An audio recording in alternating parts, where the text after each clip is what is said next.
வணக்கம் நேயர்களே. ஃபீபாவின் இன்றைய காலை தியானத்திற்காக உங்களை அன்புடன் வரவேற்கிறேன். ஃபீபா நேயர்களுக்கு அன்பின் வாழ்த்துக்களை தெரிவித்துக் கொள்கிறேன்.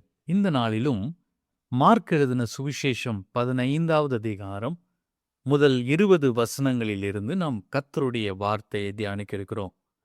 பொழுது விடிந்தவுடனே பிரதான ஆசாரியரும் மூப்பரும் வேதபாரகரும் ஆலோசனை சங்கத்தார் அனைவரும் கூடி ஆலோசனை பண்ணி இயேசுவை கட்டி கொண்டு போய் பிலாத்துவினிடத்தில் ஒப்பு கொடுத்தார்கள். சனகரிம் சபையின் நிகழ்ச்சியில் முறையாக பயன்படுத்தி ரோமாபுரியாரின் ஆளுநர் முன் கொண்டு செல்கின்றனர். அதை மார்க்கு ஒப்பு கொடுத்தனர் என்ற பதத்தை அடுத்ததாக கூறியிருக்கிறார். பிலாத்து இயேசுவிடம் கேள்வி கேட்டபோது ஒரு விசித்திரமான பதிலை இயேசு கொடுத்தார். அவ்வதில் தான் ஒரு அரசியல் புரட்சியாளர் அல்ல என மறுத்து, என் ராஜ்யம் அன்பின் ராஜ்யம் என்றார். அவர் தன் மீது சுமத்தப்பட்ட குற்றச்சாட்டுகளுக்கு பதில் கூறாமல் அமைதியாக இருந்தார். இரண்டாவதாக, மத தலைவர்களை திருப்திப்படுத்த மக்கள் கூட்டம் தயாராக உள்ளது.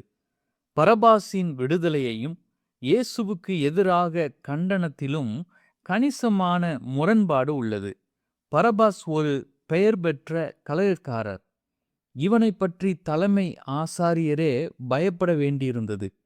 மக்கள் எழுச்சியிலிருந்து இழுக்க அவர்கள் உறுதி கொண்டிருந்தனர். இறுதியாக சுமார் கிபி 70 ரோமுவுக்கு எதிராக போர் அறிவிக்கப்பட்ட போது ஆசாரியர்களை புரட்சிக்காரர்கள் வெளியேற்றினர். அதன் முடிவாக எருசலேம் ஆலயம் தரைமட்டமாக இடிக்கப்பட்டு போனது. ஆனால் இயேசுவை எதிர்க்க மத தலைவர்கள் விசித்திரமான கூட்டணிகளையும் பரபாஸ் போன்றவர்களுக்கு ஆதரவையும் வழங்குகிறார்கள். பிலாத்து மக்கள் கூட்டத்தை திருப்திப்படுத்த பரபாசை விடுவித்து இயேசுவை மரணத்திற்கு ஒப்பு கொடுக்கிறார். இதைத்தான் மார்க் எழுதின சுவிசேஷம் 15வது அதிகாரம் 15வது வசனத்திலே நாம் வாசிக்கிறோம். அப்பொழுது பிலாத்து ஜனங்களை பிரியப்படுத்த மனதுள்ளவனாய் பரபாசை அவர்களுக்கு விடுதலையாக்கி இயேசுவையோ வாரினால் அடிப்பித்து சிலுவையில் அறையும்படிக்கு ஒப்பு கொடுத்தான். எனக்கு அருமையான கர்த்தருடைய பிள்ளைகளே, இங்கே ஆண்டவருடைய வார்த்தை தெளிவாக சொல்லப்பட்டிருக்கிறது. பிலாத்து ஜனங்களை பிரியப்படுத்த மனதுள்ளவனாய். எனக்கு அருமையானவர்களே, நிறைய நேரங்களிலே நாமும் இந்த தவறை செய்து விடுகிறோம். ஜனங்களை பிரியப்படுத்துவதற்காக அல்லது நாம் நேசிக்கிறவர்களை பிரியப்படுத்துவதற்காக தேவனுடைய சித்தம் என்ன என்பதை நாம் அறிந்து கொள்ளாமல் நாம் நம்முடைய விருப்பங்களை நம்முடைய வாழ்க்கையிலே நிறைவேற்றுகிறவர்களாய் இருக்கிறோம். முதலாவது நாம் பார்த்தோம் இயேசுவின் மௌனத்தை குறித்து.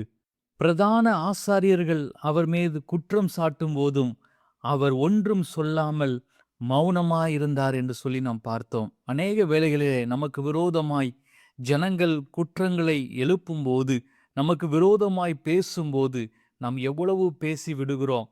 நாம் பொறுமை இழந்து எவ்வளவோ வார்த்தைகளை நாம் விட்டு விடுகிறோம். ஆனால் இயேசுவோ எல்லா பாடுகளிலும் அவர் மௌனமாயிருந்தார் என்று சொல்லி நாம் பார்க்கிறோம். இரண்டாவது, ஜனங்களின் விருப்பத்தை நிறைவேற்றிய பிலாத்துவை குறித்து நாம் பார்த்தோம்.